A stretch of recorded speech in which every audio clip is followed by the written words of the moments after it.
আমি একাই জাহান্নামে যাব? আদমের ছেলে মেয়েকে নিয়েই যাব। আদমের ছেলে মেয়ে কিভাবে জান্নাতে যায় তা আমি দেখে ছেড়ে দেব।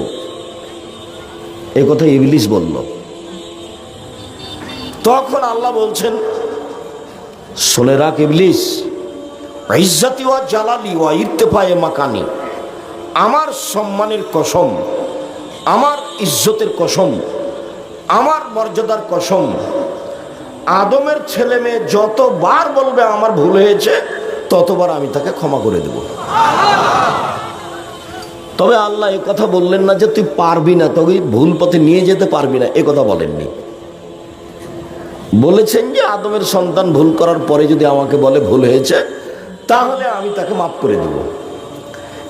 এই কথাটা আল্লাহর নবী বলেছেন, কুল্লু বানি আদম খাত্তা, আদম সন্তানই পাপী। খায়রু খাত্তাই না তাওয়াবুন, উত্তম পাপী ওরাই যারা পাপ হয়ে গেলে ক্ষমা চায়। এই কথাটাই আল্লাহ তাআলা কোরআন মাজিদে বলেছেন, ইন্নাল ইনসানা লাফি খুসর, নিশ্চয় মানুষ ক্ষতির মধ্যে, মানুষই পাপী।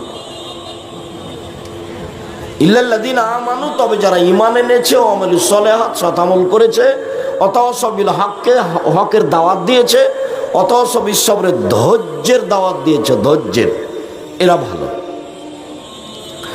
ধৈর্যের কথা সবাই বলে, কেউ জানে না ধৈর্য কি জিনিস।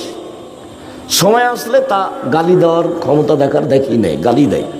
বউ হোক, ভাই হোক, দলীয় লোকজন হোক, রক্ষা করে না ঠিক মতন, বাস কিছু একটা করেই নেই। ধৈর্য মানুষ শুধু জানে শব্দটা ধৈর্য, ধৈর্য ঘোড়ার ডিম। ঘোড়ার ডিম সবাই বলে, কেউ দেখেনি। ধৈর্য ওইরকমই। ধৈর্য মানুষ ধরা জানে না, বুঝে না, শুধু খালি শোনে। তো এই ইবলিস যে আদম সন্তানকে জাহান্নামে নিয়ে যাবেই, এটা তার দৃঢ় প্রতিজ্ঞা। এই ইবলিসের ষড়যন্ত্র দুর্বল আর মহিলাদের ষড়যন্ত্র সবল, এই কথা আল্লাহ বলছে। তুমি তো বোকা ছেলে, দিনরাত মেয়ের প্রেমে পড়ে তার ছবি দেখো, তার গান শোনো, তোমার তো বুদ্ধি নষ্ট হয়েছে, তুমি তো ইহুদি খ্রিস্টানের তালে চলো।